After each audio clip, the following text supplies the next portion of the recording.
Zadnjeg ljetnog dana gazi Marin po gadnom biokovskom vremenu. 86 je već dana na putu. U prosjeku propješači 26 km dnevno. To je kao Croatia Long Distance Trail koju je osmislio Nikola Horvat.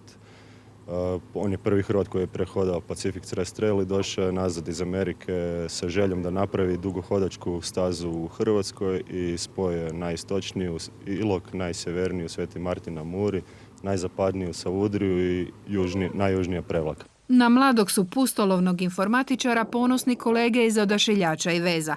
Kao tvrtka Signalom veže Marin koracima sve hrvatske kutke.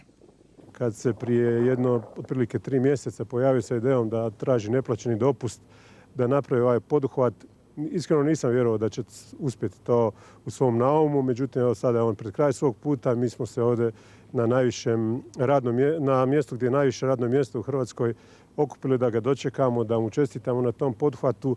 Odložio je pod Odašiljačem na Svetom Juri na 1762 metra nakratko svoj ruksak, a sve je u njemu, od šatora do kuhala. Na 2000 km dugom putu samo je samoća bila teret. Samoća nekad najteže pada jer masu trenutaka vidite, nešto savršeno, a nemate to s kim podijeliti. A to savršenstvo može biti najmanje oblikovani kamen od prirode ili, jelene sa ogromnim rogovima, zalasci, izlasci sunca. Sutra put pod noge i prema Prevlaci. Ona mu je u mislima i dok planira idući pothvat, jer Marinova je želja i kajakom spojiti krajnje hrvatske točke.